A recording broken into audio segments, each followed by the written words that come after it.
England का दिल फिर से टूटेगा जब वो टकराएंगे टीम इंडिया के धुरंधरों से। 1 जुलाई से देखिए सोनी स्पोर्ट्स नेटवर्क के टीवी चैनल्स पर।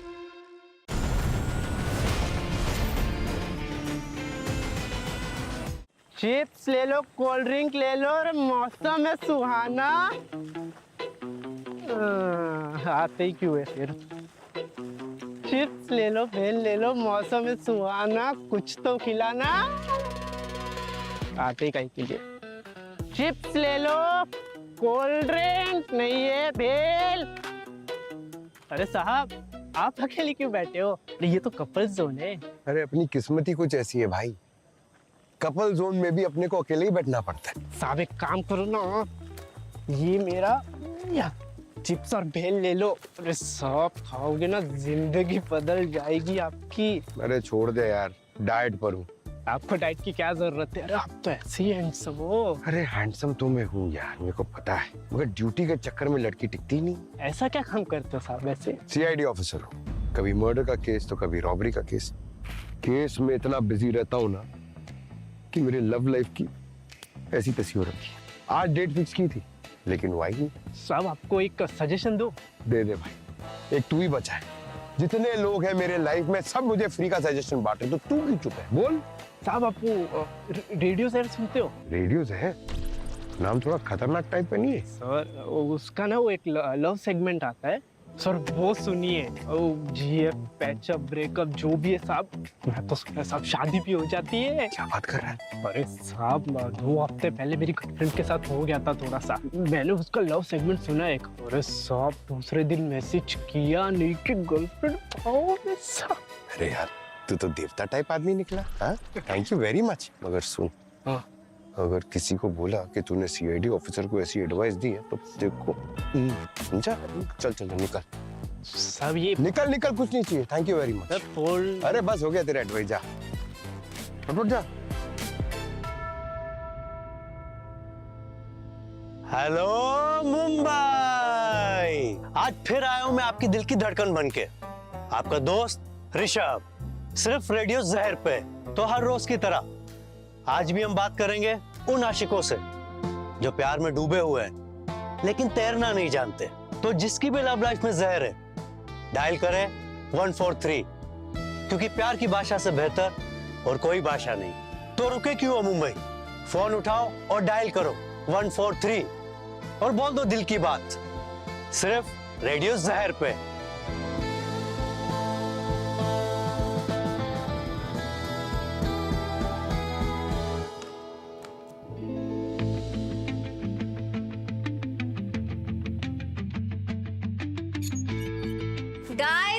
गाइस गुड न्यूज है, आ जाओ सब। क्या गुड न्यूज है मैम? आज ऋषभ ने अवार्ड जीता है, best romantic RJ of the year. उसके शो के बाद हम सब उसे सरप्राइज देंगे, ठीक है? और स्टूडियो के बाहर सब चुपचाप रहेंगे। जैसे ही ऋषभ अपना शो खत्म करके अंदर आएगा, मेरे सिग्नल पे सब लोग अंदर आ जाना और उसे सरप्राइज देना, और फिर हम उसके लिए केक कट करेंगे।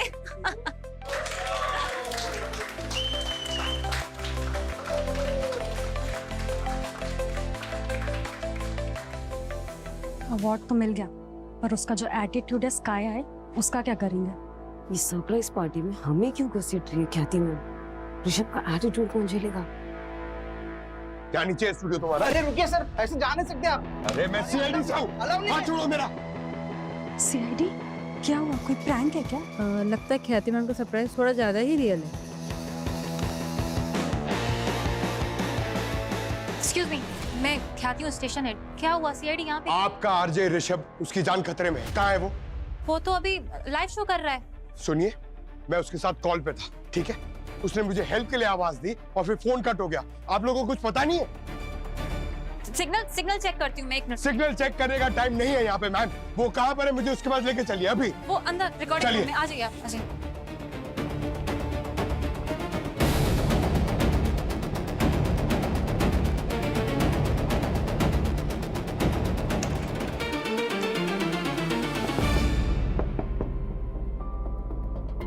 ये दरवाजा लॉक क्यों है? सर ऋषभ भैया हमेशा दरवाजा लॉक करके ही शो करते हैं, उन्हें डिस्टर्बेंस नहीं पसंद। चाबी है, चाबी किसके पास है? शैलेश चाबी दो। जी मैडम। ऋषभ, लाइक ऋषभ, ऋषभ, ऋषभ, ऋषभ भैया, ऋषभ, ऋषभ इज डेड। ऋषभ। एक मिनट, कोई हाथ नहीं लगाएगा। सब लोग बाहर जाइए, बाहर जाइए। किसी भी चीज को कोई हाथ नहीं लगाएगा और कोई कहीं भी नहीं जाएगा, ठीक है? ऋषभ। सब बाहर जाइए आप लोग, प्लीज।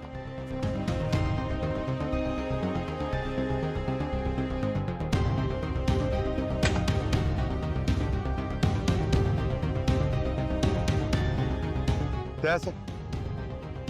सर रेडियो जहर के स्टूडियो में यहाँ का आरजे ऋषभ सर, उसकी लाश मिली है।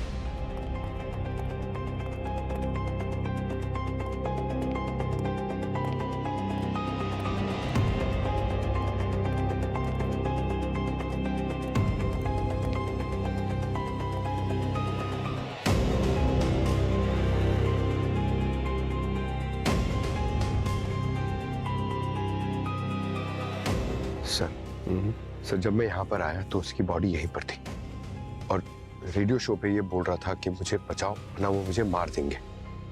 ख्याति ने कहा कि ये रूम अंदर से बंद था सर, क्योंकि ये शो रूम बंद करके ही करता था। अब फिर ये सब सामान यहाँ पर क्यों बिखरा हुआ है? ये सब हाथापाई हुई हुई यहाँ पे। कुछ हो सकता है ये ख्याति हमसे झूठ बोल रही हो, कुछ छुपाना चाहती हो। और सर ये देखिए,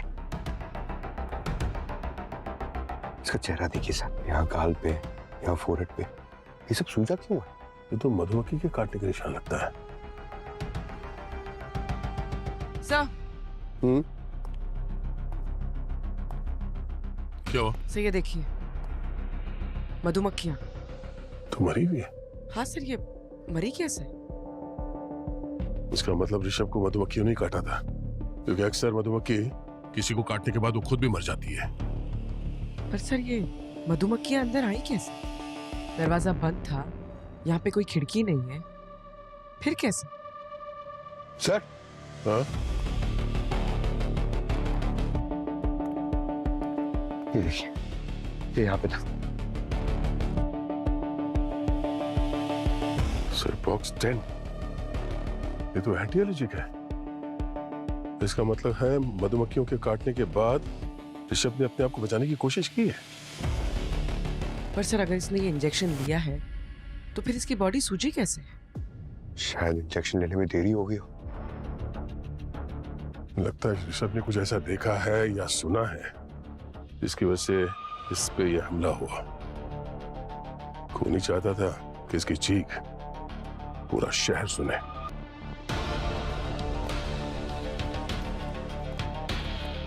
सर बताइए ना, ऋषभ को क्या हुआ, कैसे हो गया ये सब?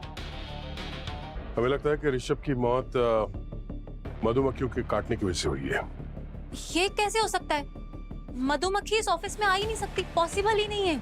आप इतने यकीन के साथ कैसे कह सकती हैं कि मधुमक्खी इस ऑफिस के अंदर नहीं आ सकती? सर हमने स्टूडियो में एसी, फिल्टर्स, वेंट्स, हर पॉसिबल एंट्री पॉइंट पे सील करके रखा है। कोई भी मधुमक्खी एक भी एक्सीडेंटली यहाँ अंदर नहीं आ सकती। इतनी सावधानी क्यों? क्योंकि ऋषभ को मधुमक्खियों से एलर्जी थी, वो बहुत सेंसिटिव था। सिर्फ एक मधुमक्खी के डंक से उसको बहुत प्रॉब्लम हो सकती थी। एसी डक्ट से मधुमक्खी अंदर आ सकती है। उसके अलावा ये वॉल्स, वेंट्स, साउंड प्रूफिंग सब परफेक्ट है। सर मैं एक काम करता हूँ, ये सब सामान फोरेंसिक भिजवाता हूँ और एसी डक्ट्स और वेंट्स चेक करवाता हूँ। तब तक हम ये कैमरास का फुटेज चेक करते हैं। ये स्लॉट मुझे चाहिए सम्राट, लिसनर मुझे सुनना चाहते हैं, समझा? गलत। ऋषभ भैया खुद कहते थे मैं अगला बिग स्टार बनूंगा, आरजे सम्राट, तो ये स्लॉट तो मुझे मिलना चाहिए। क्या हो रहा है यहाँ पे? क्यों शोर मचा रखा है? अरे ऐसे कैसे शोर न मचाएं, समझा इसे? क्या क्या चल क्या रहा है? सर ये दोनों आरजे करण और आरजे सम्राट हैं, दोनों ऋषभ के स्लॉट के लिए लड़ रहे हैं। टॉप स्लॉट है ना, प्राइम टाइम, इसलिए। सर ऋषभ भैया मेरे लिए मेरे बड़े भाई जैसे थे। मैंने जो कुछ भी सीखा है ना, आरजे बनना, शो चलाना, सब उन्हीं से सीखा है। तो मैं चाहता हूँ कि टाइम स्लॉट उनकी लेगेसी के साथ जिंदा रहे, तो ये टाइम स्लॉट तो मुझे ही मिलना चाहिए। तुम्हें क्या प्रॉब्लम है? सर मुझे ऑन एयर जाना है सर। सर मैं आपसे बाद में बात करता हूँ सर, मेरा एक्चुअल शो का टाइम हो गया sir. Sorry sir. Sir show अगर टाइम पे स्टार्ट नहीं हुआ तो ऑडियंस चैनल चेंज कर देगी, और आजकल इतना पेशेंस किसके पास है सर? एक्सक्यूज मी, मुझे भी थोड़ा सा काम है। Excuse me. सर इतना बड़ा हादसा हो गया और यहाँ पर किसी को कोई फर्क ही नहीं पड़ रहा, सब अपने अपने लगे हुए हैं। हाँ पूर्वी, इस ऋषभ के बारे में पता करो, उसके दोस्त, उसके दुश्मन, सब कुछ पता तो चले ऋषभ चीज क्या थी जिसके मरने से यहाँ पर किसी को कोई फर्क ही नहीं पड़ रहा। सारुण, ये तुम्हारे कहने का मतलब है कि एसी के डक्ट में ना कोई मधुमक्खियां थी या मधुमक्खी की ट्रेसेस? बिल्कुल बॉस, इस डक्ट में कहीं भी मधुमक्खी का कोई जरा सा भी पंख का टुकड़ा भी नहीं है, और ना ही इस डक्ट में ऐसी कोई जगह है जहां से मधुमक्खी अंदर घुस सके, कोई रास्ता नहीं। मगर सर, इतनी सारी मरी हुई मधुमक्खियां वहां उस स्टूडियो के बंद कमरे में आई कैसे? और इस ऋषभ ने अपने आप को बचाने के लिए वो एंटी एलर्जी इंजेक्शन भी लिया था, वो भी काम नहीं किया। काम तो तब करता ना दया जब वो इंजेक्शन लेता, उसने एंटी एलर्जी डोज ली ही नहीं। यार सारुण, के तू क्या कह रहा है? ऋषभ के हाथ पर इंजेक्शन का निशान था। नहीं, ये बात ठीक है, इंजेक्शन ऋषभ ने खुद लगाया है। तो फिर मरा कैसे? मरा इसलिए क्योंकि उस इंजेक्शन में एंटी एलर्जिक डोज थी नहीं, इस इंजेक्शन में सिर्फ पानी था। What? फिर ऐसा कैसे हो सकता है? ऋषभ इस इंजेक्शन में सिर्फ पानी भर के क्यों लाएगा? नहीं पंकज, अपने आप नहीं लेके आया होगा, किसी और ने इंजेक्शन बदला है जिसको मालूम था कि ऋषभ को मधुमक्खी से एलर्जी है। एग्जैक्टली अभिजीत, असल में ऋषभ को बी वेनम एलर्जी थी।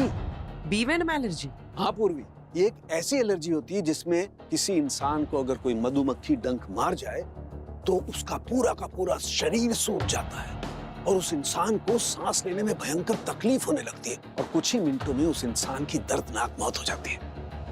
एक और बात बॉस, तुझे भारत का घोड़ा है, हम लोग चले तेरे पीछे पीछे। यार इधर, अच्छा चल बता। एक मिनट, ये मधुमक्खियां देख रहे हो? हाँ। मुझे इन मधुमक्खियों में हाइपोथर्मिया के साइन मिले हैं। मधुमक्खियों में? हाँ बॉस, किसी ने इन्हें बहुत ठंडी जगह पर रखा है, जस्ट अबव फ्रीजिंग टेम्परेचर। पर सर कोई ऐसा क्यों करेगा?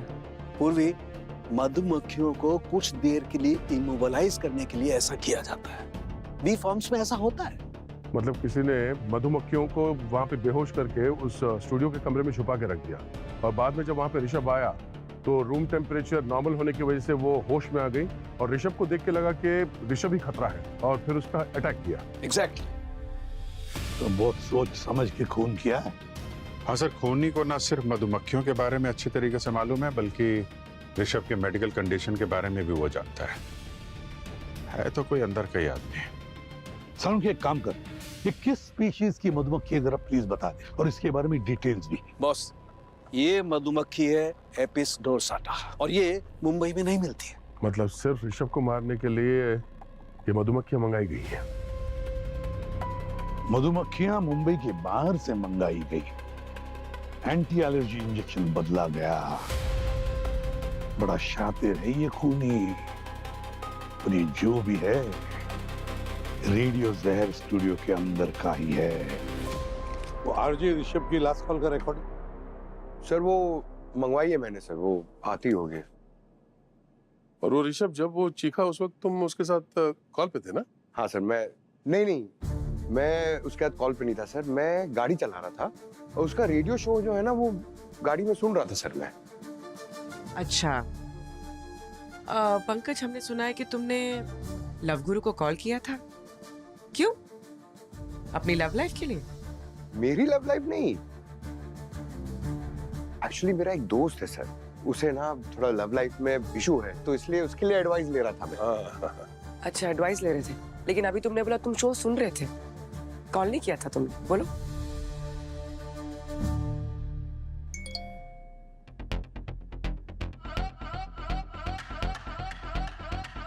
उसी का है ना रेडियो जहर? क्लिक करो, रखो टेबल पे रखो।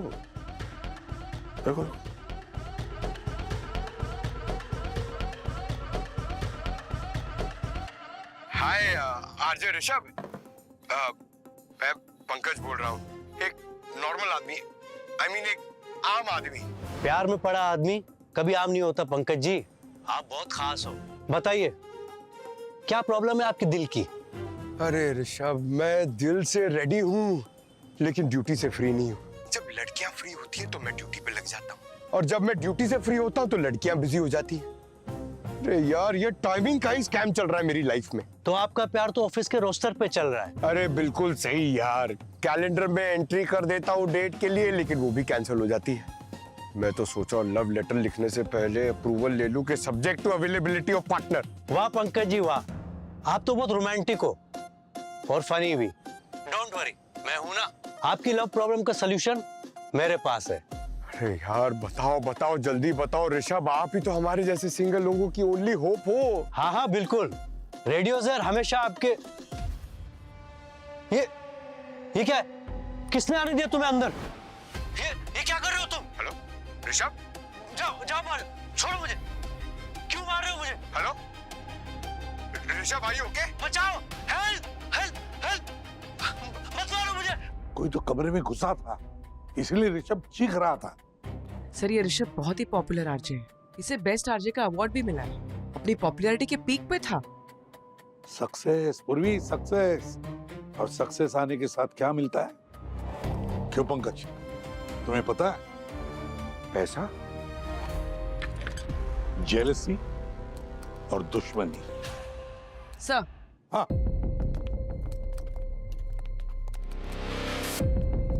सर ये देखिए, ये पेज मिला है, I hate Rishabh, hate page है सर ये।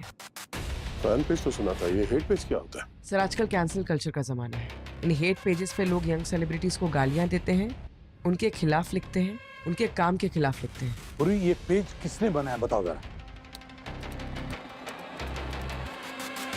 सर ये किसी ट्रबल मेकर नाम के बंदे ने बनाया है। पूर्वी, जरा आईपी एड्रेस से पता करो कि ये पेज क्रिएट कहाँ से हुआ है। सर आईपी एड्रेस स्टैटिक है, ये पेज रेडियो ज़हर स्टूडियो में ही क्रिएट हुआ है। मतलब ये ट्रबल मेकर और जहर स्टूडियो वाले अब एक ही इंटरनेट कनेक्शन यूज कर रहे हैं, मतलब वहीं का कोई आदमी है सर ये? हाँ पूर्वी, ये आईएसपी से, इंटरनेट सर्विस प्रोवाइडर से पता लगाओ कि ये डिवाइस किसके नाम पर है। अच्छा हुआ ड्रामा किंग ऋषभ हमेशा के लिए चुप हो गया। कौन है? दरवाजा तोड़ दिया। हमारी कसम क्या दूंगा मैं।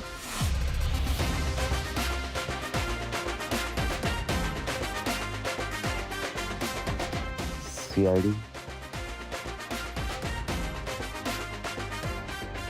बोलना कि दया आया था, समझ जाएगा। सर आप लोग यहाँ क्या हुआ?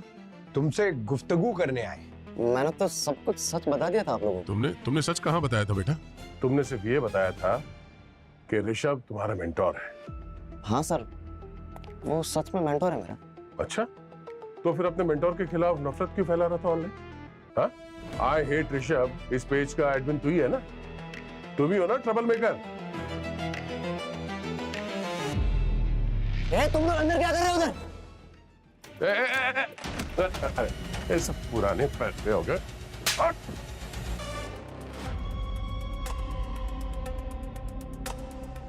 हाँ सर, मैं ही हूँ आई हेट ऋषभ पेज का मॉडरेटर।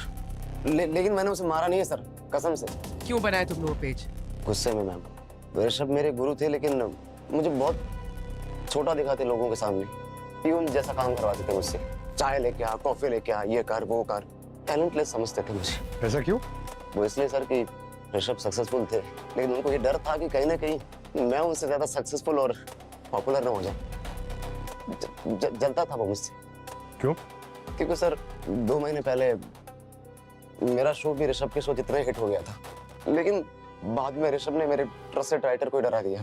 बस सम्राट, अब और नहीं, मैं जा रहा हूँ। मैं अब और यहाँ काम नहीं कर सकता। अरे सुनना यार, तू क्या हो गया तुझे अचानक से? ऐसी बातें क्यों कर रहा है? हमारा शो मुंबई मसाला जबरदस्त परफॉर्म कर रहा है, और ऐसे टाइम पे तो शो छोड़ के जाने की बात कर रहा है।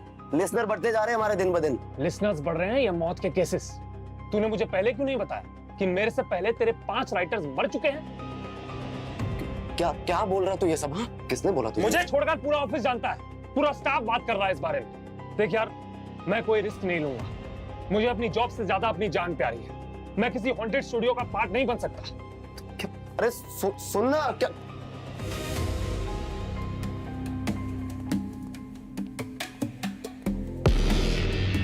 क्या वो सम्राट राइटर भाग गया? क्या बोला था मैंने तुझे? बड़ा आरजे बनना सबके बस की बात नहीं। अच्छा, तो तूने उसके दिमाग में उल्टी सीधी बातें डाली है ना? और क्या क्या बोला तूने उसे? हाँ? बोल। ज्यादा हवा में मत उड़ सम्राट, अपनी औकात में रह। मैं इस चैनल का स्टार आरजे हूं और जब तक मैं जिंदा हूं वो कुर्सी मेरी रहेगी, समझा?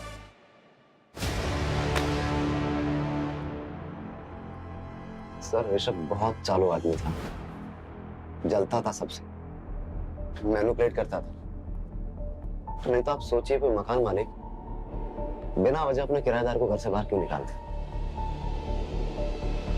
क्या मतलब? मतलब ये मैम, वो 10 दिन से घर से बाहर रह रहा था। तो कारण क्या था कि मकान मालिक ने उसे घर से बाहर निकाल दिया था? ये तो नहीं पता सर, शायद हो सकता है उन दोनों के बीच में झगड़ा हुआ होगा। ठीक है पंकज, जरा इस राइटर से जाके मिलो, पता तो करो कि किस वजह से वो डर के भाग गया था वहां से। तब तक मैं और पूर्वी मकान मालिक से मिलते हैं। अरे सर, वो ऋषभ मेरी जिंदगी का सबसे गंदा किराएदार था। रात रात तक पार्टी करना, लाउड म्यूजिक बजाना, लड़कियों के साथ घूमना, उसकी वजह से कॉलोनी में कैसे कैसे लोग घुसने लगे थे। तो आपने उसे समझाया नहीं? समझाया सर, पर ये जो सेलिब्रिटीज होते हैं ना, वो सारे के सारे एक जैसे होते हैं। जरा सा फेम क्या मिल गया, उन्हें लगता है सारी दुनिया उनकी, भगवान समझने लगते हैं खुद को। तो क्या हम उसका कमरा चेक कर सकते हैं? क्यों, क्या हुआ? कुछ प्रॉब्लम किया है क्या उसने? ऋषभ का खून हो गया सावित्री जी। हे भगवान, कब, कैसे? कल रात। हम चेक कर सकते हैं उसका कमरा? पर कमरा तो मैंने कब का साफ कर दिया। क्यों? कितनी गंदगी मचा के रखी थी उसमें, साफ करने में 3 दिन लगे मुझे। तो कुछ मिला उस गंदगी में? कचरे के सिवा कुछ भी नहीं था। हाँ, पर्सनल सामान तो वो साथ में लेकर गया। सुना है पास वाले किसी होटल में शिफ्ट हो गया था। सर,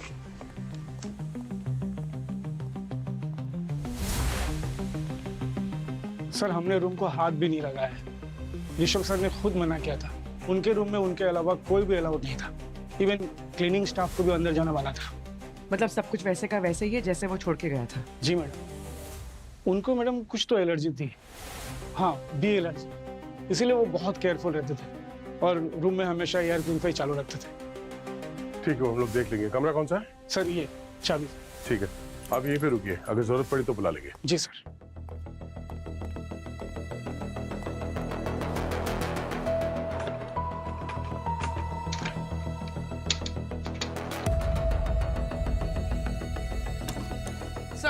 हाँ? सर ये देखिए, ये तो पूरा का पूरा फैशन शो है। सब महंगे महंगे ब्रांड्स, टैग भी लगा हुआ है। अरे बाप रे, 2,80,000 रुपए का जैकेट, इतना महंगा जैकेट? ऋषभ की सैलरी इतनी तो नहीं थी, तो ये महंगे कपड़े खरीदने के लिए पैसे कहाँ से आते हैं? सर हमने इसका बैंक रिकॉर्ड भी तो चेक किया था, ऐसे कोई अमाउंट का कोई ट्रांजैक्शन था ही नहीं। और अगर क्रेडिट कार्ड यूज किया होता तो स्टेटमेंट में तो दिखाई देता। सर हो सकता है ये फेमस आरजे बनने के बाद उसे कोई स्पॉन्सर मिल गया। स्पॉन्सर? नहीं पूर्वी, कोई स्पॉन्सर नहीं है। लगता कोई तो है जो ऋषभ को ये कपड़े गिफ्ट कर रहा है। एक काम करो, ये जो ब्रांड्स हैं इनके साथ कनेक्ट करो, पता करो कौन है जो इस तरह के डिजाइनर जैकेट्स खरीदता था हमसे।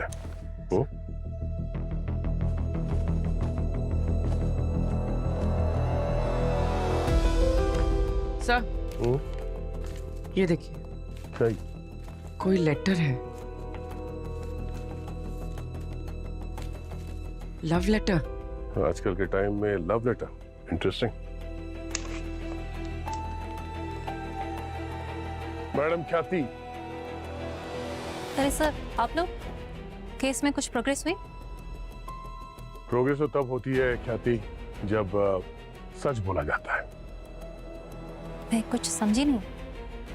आप एक बात बताइए, अब ऋषभ को कितनी अच्छी तरह से जानती थी? ऋषभ मेरा बेस्ट आरजे था, रेडियो जहर की पहचान था वो। मैं उसे बहुत अच्छी तरीके से जानती थी। अच्छी तरीके से जानती थी, इसीलिए उसके लिए इतने महंगे महंगे गिफ्ट्स देती थी आप? मतलब लाखों के jackets, designer wears? Sir Rishabh एक आर्टिस्ट था और आर्टिस्ट को पैम्पर करना पड़ता है, इसीलिए बस उसे कभी कभी गिफ्ट दे देती थी। आपने उसे गाड़ी भी गिफ्ट दी थी, वो भी ड्राइवर के साथ? वो तो ऋषभ को भी एलर्जी थी और पब्लिक ट्रांसपोर्ट में ट्रैवल करने से डर लगता था, और ड्राइवर इसलिए क्योंकि उसे ड्राइविंग नहीं आती थी। और ऋषभ स्पेशल था, मैं बस चाहती थी वो खुश रहे। और मैडम, ये लव लेटर भी दिया है आपने उसे खुश रखने के लिए?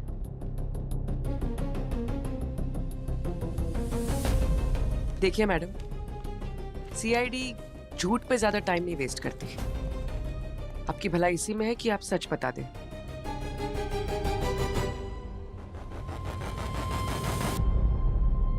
सर मैं ऋषभ से प्यार करती थी, पर उसने कभी मुझ में इंटरेस्ट ही नहीं दिखाया। क्यों? अच्छा, ऋषभ का कोई करीबी, कोई हमराज जिससे वो अपने दिल की बात शेयर करता हो? उसका ड्राइवर सुखी, ऋषभ उसे बहुत मानता था, शायद उसे कुछ पता हो। सुखी ड्राइवर जिसे आपने रखा था? क्या बात है?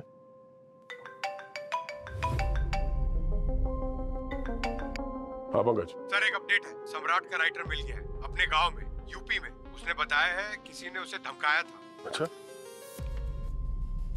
किसने? ऋषभ का ड्राइवर सुखी। वहां भी सुखी। पंकज पता करो ये सुखी अभी कहाँ है? Okay sir.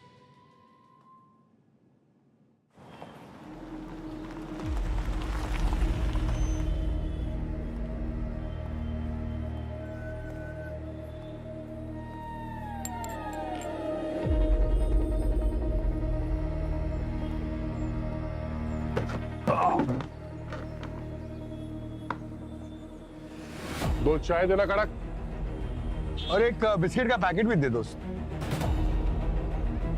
तुम्हें देख के लगता नहीं है कि तुम्हें दुख है अपने मालिक ऋषभ के जाने का? ओए, क्या नाटक है रे? कौन है रे तुम लोग? बैठ जा बैठ जा। कौन लोग हो रे तुम लोग? हम लोग सीआईडी से हैं। Sir CID? भगवान का शुक्र है आप लोग आ गए सर। ऋषभ बाबा के सर खूनी को सर पकड़ लीजिए सर प्लीज, वो बहुत ही अच्छे इंसान थे सर। अच्छे इंसान तो थे, पर बहुत गलत काम करवाते थे ना तेरे से। गलत? मैं कुछ समझा नहीं सर। नहीं? कैसा गलत काम? ऋषभ के कहने पे तूने उस राइटर को धमकी दी थी ना? आज का शो तो कमाल हो गया, जो भी लिखा था हिट हो गया।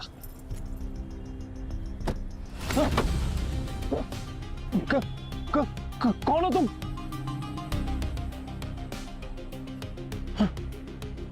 अबे ओ राइटर, चुपचाप ये नौकरी छोड़ दे वरना जिंदा नहीं बचेगा, समझा? सर वो तो ऋषभ बाबा के कहने पे सर हम लोगों ने मिलकर तो प्रैंक किया था सर। तुम्हें पता है तुम्हारे प्रैंक के चक्कर में उसने अपनी नौकरी छोड़ दी? सर मुझे बिल्कुल भी सर नहीं पता था सर, बात इतनी सीरियस हो जाएगी सर। और मैंने इस चीज के लिए सर उनको फोन भी किया था सर, लेकिन सर उन्होंने मेरा फोन ही काट दिया।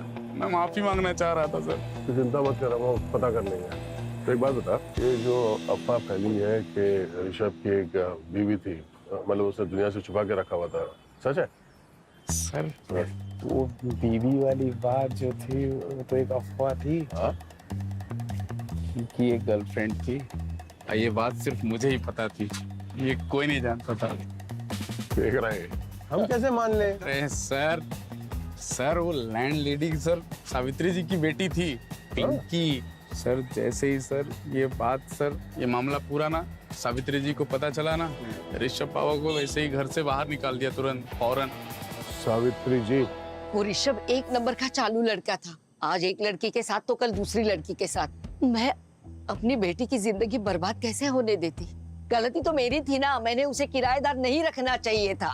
पता ही नहीं चला मेरी बेटी उसके जाल में कैसे फंस गई। फिर क्या किया आपने? फिर मैंने ऋषभ को घर से निकाल दिया और मेरी बेटी को रत्नागिरी भेज दिया उसके चाचा के पास। कब भेजा आपने उसे रत्नागिरी? जिस दिन ऋषभ को निकाला उसी दिन उसे भी भेज दिया।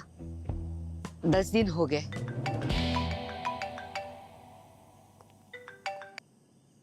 हाँ डॉक्टर साहब, ठीक है, अभी आते हैं। मुबारकबाद दो मुझे, मुबारकबाद दो। गर्लफ्रेंड भाग गई? अरे यार, नहीं कुछ नहीं। बात ये है कि मैं मुबारकबाद इसलिए मांग रहा हूँ कि मुझे पता लग गया है कि स्टूडियो में मधुमक्खी कौन लाया था। मतलब खूनी मिल गया? क्या बात है सर, नाम तो बताइए। उसका नाम है ऋषभ। क्या कहा तूने? ऋषभ? ये तो पूरा उल्टा हो गया। मालूम था मुझे, बिना गुगली डाले ये केस सॉल्व होने ही नहीं देंगे भाई साहब। डॉक्टर साहब, आप किस बेसिस पे कह रहे हैं कि मक्खियों को ऋषभ अपने साथ लेके आया था स्टूडियो में? दया, पहले मैं भी इस सवाल में उलझा हुआ था, लेकिन बाद में मुझे जवाब मिला। पता है कहां से? भाई साहब, मुझे जवाब मिला इस बैग से। हाँ? गौर से देखो इस बैग को। ये देखो, ये इस बैग में ये छेद है ना, और मधुमक्खियों को चाहिए जिंदा रहने के लिए हवा। इस बैग को देख करके लगता है कि ये डिजाइन किया गया है। हाँ, डिजाइन किया गया है मधुमक्खियों को जिंदा रखने के लिए। इन छेद से मधुमक्खियों को अंदर हवा मिलती रहे, मधुमक्खियां जिंदा रहें। सर, अब ये ऋषभ जो है वो जानबूझ के तो मधुमक्खियों को अपने साथ लेके नहीं जाएगा अंदर स्टूडियो में। मतलब स्टूडियो में कोई है जिसने मधुमक्खियों को वहां पे अंदर कमरे के अंदर लेके गया है, पर वो पता कैसे चलेगा? मधुमक्खियों से। आप मधुमक्खी से भी बात कर सकते हैं यार पंकज, मधुमक्खी नहीं, मधुमक्खी के पोलन्स। पोलन्स? हाँ, जिसे हम साधारण भाषा में परागकण कहते हैं ना, वो। देखो क्या है, मधुमक्खी एक फूल पर बैठती है, वहां से पोलन कलेक्ट करती है और दूसरे फूल पे जाके बैठ जाती है, और ये पोलन भी उस फूल पर ट्रांसफर होते हैं। ऐसे ही तो जिंदगी चलती है। पंकज, इसे क्रॉस पोलिनेशन कहते हैं। ये प्रकृति का नियम है। और बॉस, हमें जो पोलन मिले हैं वो किसी साधारण फूल के पोलन नहीं है, वो एक बहुत ही रेयर वाइल्ड फ्लावर के पोलन है, जो कि अधिकतर रत्नागिरी के एरिया में पाया जाता है। क्या? रत्नागिरी में? हाँ बॉस, और हमें जो वो मधुमक्खी मिली, एपिस डोरसाटा, वो भी रत्नागिरी में मिलती है। सब पिंकी भी तो गई है रत्नागिरी। यस, वहां उसी से मिलने गया होगा ऋषभ। तो फिर अब तैयारी करो रत्नागिरी जाने की। जब से ऋषभ की मौत की खबर सुनी है, तब से इसके आंसू रुक ही नहीं रहे हैं। रो रो के इसका बुरा हाल हो गया है। सुध बुध तो जैसे खो सी गई है इसकी। बहुत प्यार करता था मुझसे, वो बहुत डिसिप्लिन था, सब चीज़ों का ख्याल रखता था, अपने वर्कआउट का, डाइट का भी। एलर्जी की वजह से हमेशा एंटी एलर्जिक इंजेक्शन कैरी करता था। पता नहीं कैसे उस दिन भूल गया। मुंबई में तुम दोनों कैसे वक्त गुजारते थे? तुम दोनों का रिलेशन क्या था? मुंबई में हम दोनों ने बहुत से सपने देखे थे। हमने सोचा था हम भागकर सिक्किम चले जाएंगे और वहाँ शादी कर लेंगे। खुशहाल भरी जिंदगी रहेगी हमारी, शोरों से दूर। उसके बाद वो कांटेक्ट करने की कोशिश नहीं की? संपर्क किया उसने तुमसे?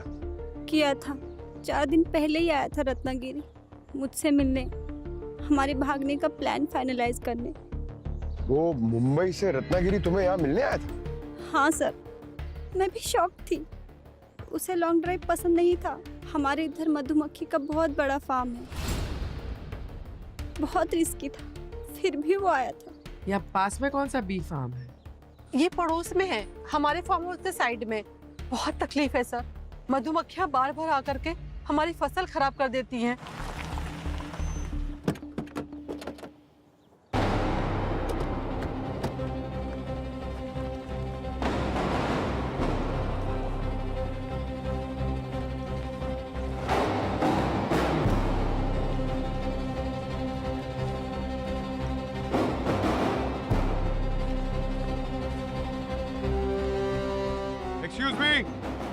अरे कोई है क्या?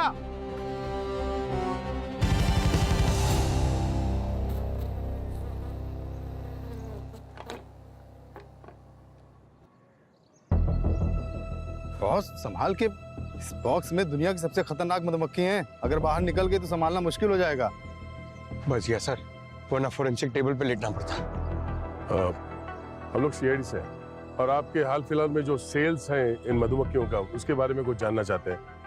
कोई आया था क्या लेने के लिए? वैसे तो मेरे यहाँ रेगुलर कस्टमर ही आते हैं, पर हाँ पिछले हफ्ते एक अमीर टाइप का आदमी आया था जो खुद मधुमक्खियों से तो बहुत डर रहा था, लेकिन अपने स्टोर से आटा ब्लेड खरीद के ले गया और ऐसा स्प्रे भी। ये स्प्रे किस काम आता है? ये नाइट्रोजन इन्फ्यूज्ड स्प्रे है, मधुमक्खियों को फ्रीज करने में और उन्हें टेम्परेरी बेहोश करने में काम आता है। उस आदमी का चेहरा तो देखा होगा आपने, कुछ बता सकते हैं कैसे दिखता था? चेहरा तो याद नहीं, लेकिन हाँ कलरफुल कपड़े पहना था और सनग्लासेस लगाया था। ये था वो आदमी? कपड़े तो यही पहने थे, शायद यही होगा। पर सर ऋषभ क्यों खरीदेगा मधुमक्खियाँ? उसे तो एलर्जी थी ना मधुमक्खियों से। अच्छा, ये आदमी अकेला आया था या कोई और भी था उसके साथ में? ये अकेला ही आया था, क्योंकि मैंने ही ये बॉक्स जो उसके गाड़ी में लोड किए थे और ये स्प्रे भी। ऋषभ मधुमक्खी लेने आया था, गाड़ी में आया था और वो भी अकेले। कुछ समझो तुम लोग?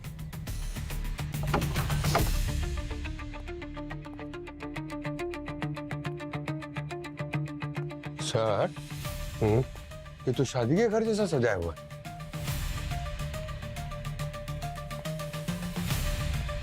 जरा देखो दूल्हा कहाँ है?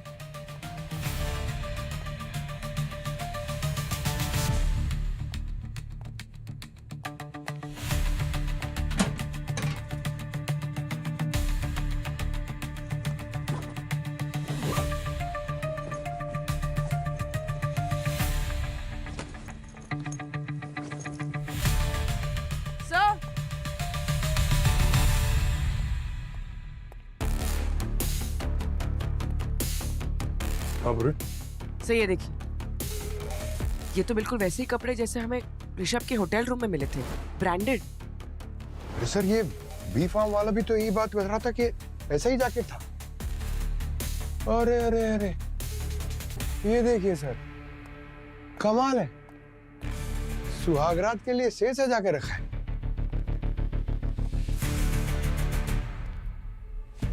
सर ये देखिए, शादी का कार्ड। तारीख तो आज की है, पर अभी तक तो ये रिसेप्शन खत्म हो गया होगा।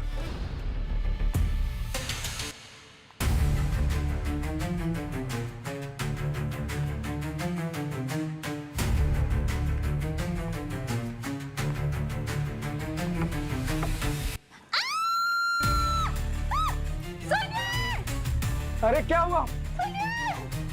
हाँ कमरे में कोई है। क्या हुआ? कमरे में कोई है। कौन?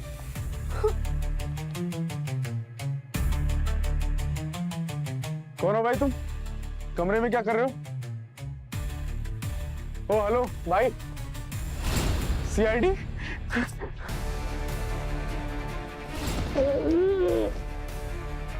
चलो चलो चलो चलो, आप लोग जाओ नीचे, ये लेके जाइए आप लोग, चलिए जाओ। जब भाभी नीचे जाइए, आप आराम से खाना वाना खाइए। चलो चलो चलो चलो अंदर चलो। आइए।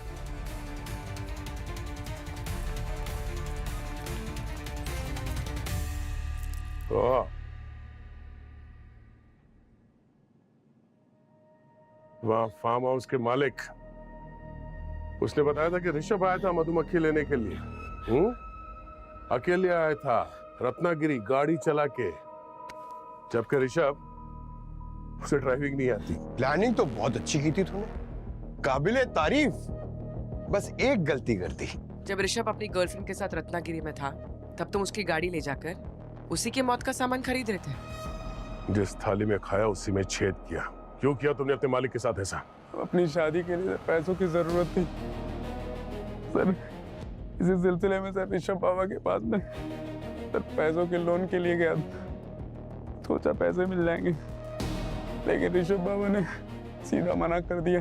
उन्होंने कहा कि पैसे नहीं है, ऊपर से सर ज्ञान भी दिया, बोला कि सर पैसे तू अपने लिमिट में खर्च किया कर। सर ज्ञान रेडियो पे अच्छा लगता है सर, असल जिंदगी में नहीं सर। बस इतनी सी बात के लिए तूने खून कर दिया उनका।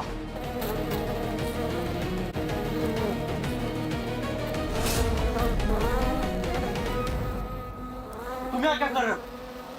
ये बचाओ, हेल्प हेल्प हेल्प, मत मारो मुझे। मुझे एक बात बता, ऋषभ ने अगर तुझे पैसे नहीं दिए तो ये शादी के खर्चे के लिए पैसे कहाँ से आए तेरे पास? सर वो हमने सुखी का बैंक अकाउंट चेक किया तो पता चला कि आपने 10 लाख रुपए डाले इसके अकाउंट में। क्यों सावित्री जी, क्यों? क्यों किया आपने ये सब? जब मुझे पता चला कि घर से निकालने के बावजूद भी ऋषभ मेरी बेटी को रत्नागिरी में जाके मिलता है, मेरे पास कोई चारा नहीं था उसे मारने के सिवा। आप जानती थी कि सुखी ऋषभ के सबसे करीबी था और इसीलिए आपने उसकी मदद ली। आप ये भी जानती थी कि सुखी को शादी करने के लिए पैसों की जरूरत थी और ऋषभ ने उसे पैसे देने से मना कर दिया था। और पैसा सबसे बड़ा मोटिव होता है सावित्री जी, किसी का खून करने के लिए, और आपने सुखी का इसी बात का फायदा उठाया। आप ही बताइए सर, जब मुझे पता चला कि मेरी बेटी ऐसे लड़के से प्यार कर रही है जिसने कई लड़कियों की जिंदगी बर्बाद की है, क्या मैं मेरी बेटी को उसके साथ जाने देती? आपने ऋषभ को क्यों मारा? वो मुझसे प्यार करता था। 4 महीने भी नहीं हुए तुम्हें दोनों को मिलकर, क्योंकि 4 महीने में किसी का सच, किसी का इरादा कुछ भी समझ में नहीं आता है। मैं और तुम्हारे पिताजी 30 साल एक साथ रहे, लेकिन एक दिन तुम्हारे पिताजी हमें छोड़कर चले गए। तभी मुझे पता चला कि प्यार कभी भी धोखा दे सकता है। मैं तुम्हें उससे बचाना चाहती थी बेटा। सावित्री जी, कोई भी इंसान बुरा नहीं होता, बुरी होती है उसकी सोच, गलत होती है उसकी सोच।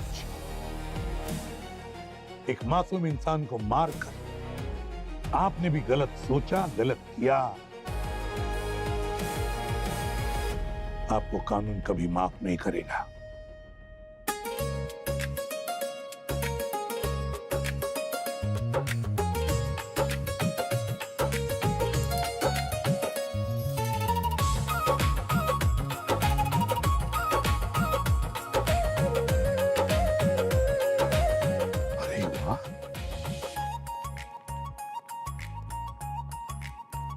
वाह, क्या बात है पूरी, इतनी सुंदर रंगोली बनाई है तुमने, और बॉटम डेकोरेशन भी कितना सुंदर है। हाँ सर, वाकई में बहुत खूबसूरत है।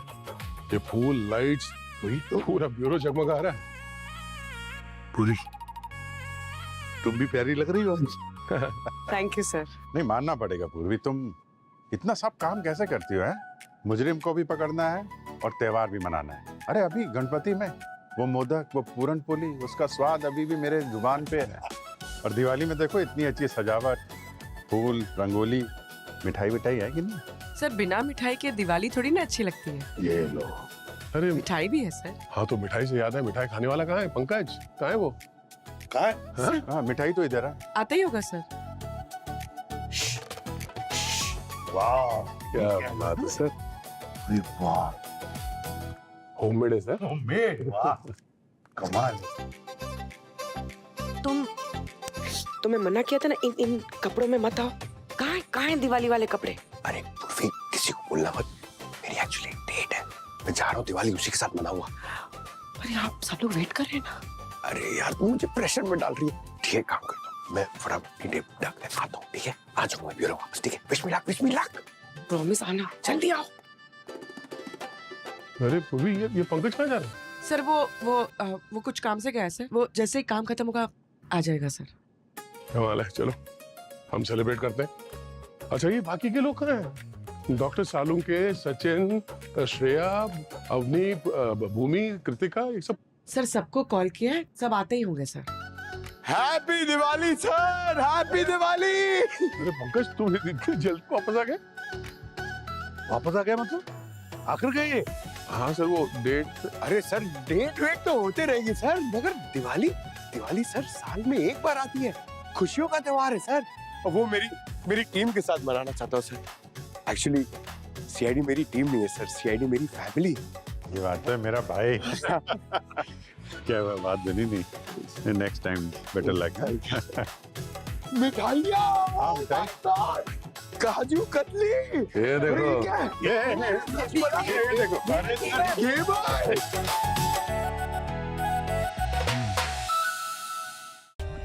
For more updates, subscribe to our channel, click the show links and enjoy watching the videos.